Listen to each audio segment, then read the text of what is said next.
Representing myself at these two trials was a constitutional right that I exercised.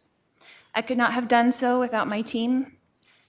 Annalena Ramirez, my paralegal, Jeff White, my investigator, and Pamela Hicks and Robert Abernathy, my advisory counsel. I acknowledge their diligence and hard work in helping me exercise that right. They worked tirelessly, and I appreciate them.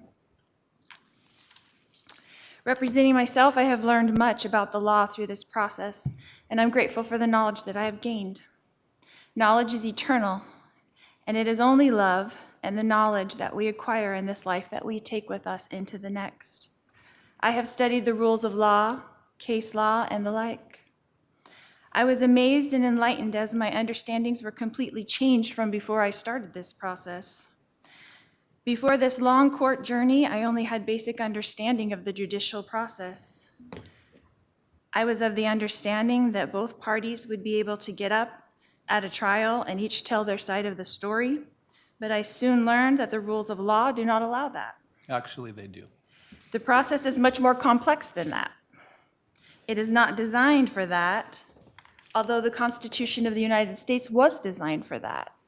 The rules of law negate most of that. As a defendant, I was precluded from calling several witnesses. Other witnesses for the defense were precluded from testifying things that they did witness. As a defendant, I was precluded from asking law enforcement specific questions. I was also precluded from admitting documents that the state turned over to the defense as discovery. The founding fathers of this country did not intend for the rules and laws of trial that have been implemented into this justice system to make it impossible for the accused to defend themselves. Their objective was quite the opposite. They advocated for a fair and impartial and speedy trial. It was never their intention for people to be sitting in jail for years and years waiting to be tried while the state continues to try to gather new evidence against them. This is what our unjustice system has become. Men and women sitting in jail for years and waiting to be heard. The constitutional right of life, liberty, and the pursuit of happiness thwarted. My case is not unique. There are many here in Maricopa County that have been in jail almost 10 years waiting to be tried. The conditions of this jail are not for long-term confinement. You do not have access to direct medical care. You do not have access to proper nutrition. You do not have access to sunlight. You do not have access to decent dental care. In fact, when you have been at Maricopa County Jail for 1 year, they come to your door and offer you a vitamin D supplement because you have not been in the sun in a year. Imagine this for years. It is inhumane. The state of Arizona, according to the laws, since I am a prisoner from another state, only had 90 days in which to give me 2 speedy trials. That's 3 months. I arrived here at MCSO on November 30th, 2023. That is over a year and a half, 20 months specifically. That is over 6 times the amount of time it should have taken for me to have these 2 trials. But Arizona leaves this law up to the judge's discretion, and the judge has the power to extend your trial at his will. Even though the 6th and 14th Amendment of the Constitution of the United States proclaims otherwise. 98% of all cases in Maricopa County end in plea deals where the accused plead guilty, and I'll tell you why. It's so miserable in that jail that they plead guilty so they can go to the prison and have decent food, decent sunlight, and a chance to live. 2% of all cases in Maricopa County that actually do go to trial, of all the cases that actually do go to trial, only 0.2 end in acquittal. That is 1 out of 1,200 people who go to trial go home. That's actually not the correct stat. Is that a system designed to convict you? The rules of law governing trial assure that. As you witnessed in my 2 cases, the judge supports the state to achieve this outcome. So here we are, the state of Arizona has accomplished its intention. 1, to extradite me from Idaho. 2, to convict me, and 3, to add to my ledger of lifetimes. The state used countless taxpayers' money to transport me, house me, millions of dollars to wrongly convict me on 2 charges that they made sure judicially that I could not defend myself against. I know political aspirations, raises, and job promotions were at stake, so congratulations. I was convicted in the media long before I went to trial. We all know that there was no way for me to come to Arizona and get a fair, impartial, or speedy trial. And now that fact has been proven. The state of Arizona brought me here when I was already serving 5 life sentences. Now I will serve 7 life sentences. Will that be enough? Will that be enough? I want everyone to know that I mourn with all of you. I am sorry for your pain. Losing those close to you is painful, and I acknowledge all of the pain, and I do empathize. I feel it too. If I was accountable for these crimes, I would acknowledge it, and I would let you know how sorry I was. But I have witnessed for myself what it is like to leave this mortal existence and return home when I temporarily died in the hospital giving birth to my daughter, Tylee. When our spirit leaves our body and we return to the pure energy state in the spirit world, we immediately no longer feel hate, anger, envy, or resentment. I promise you. We come to earth to experience these emotions, but these emotions are immediately replaced by a blissful, heightened sense of peace, love, joy, and well-being.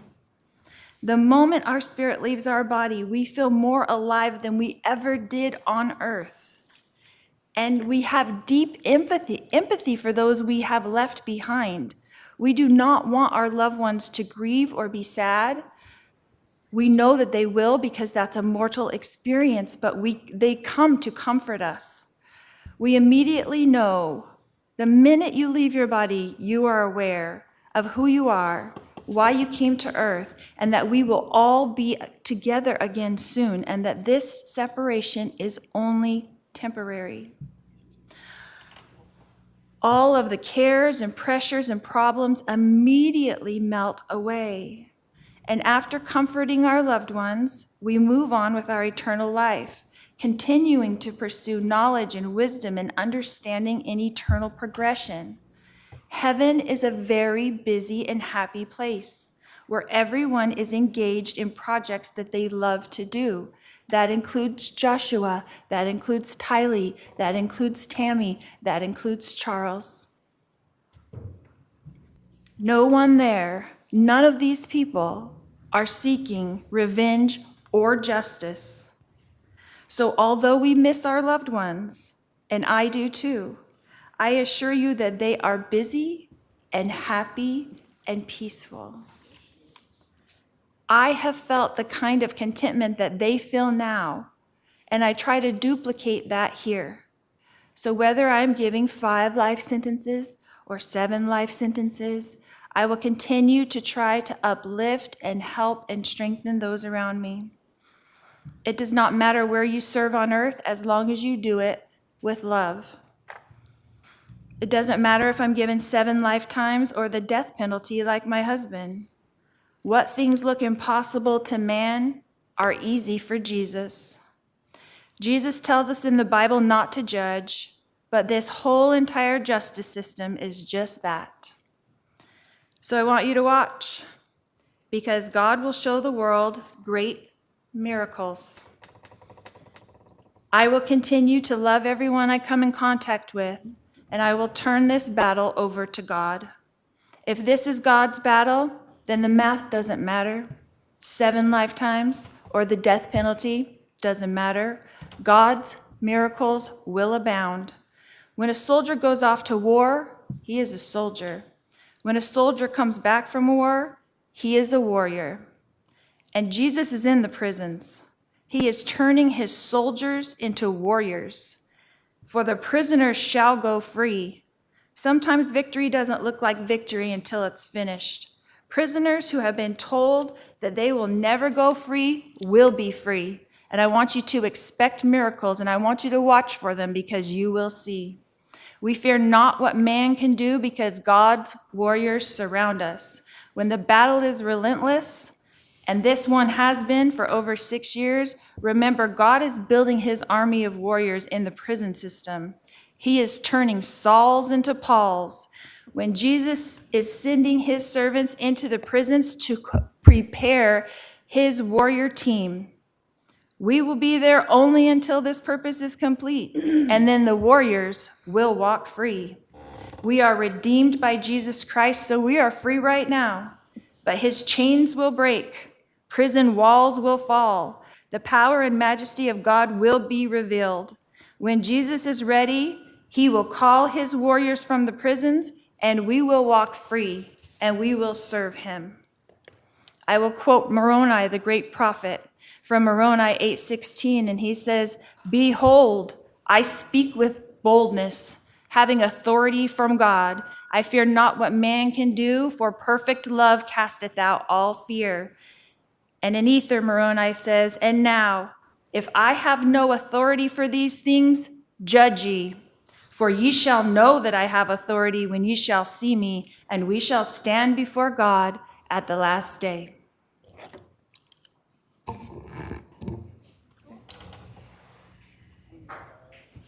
Do you have anything else? Nope.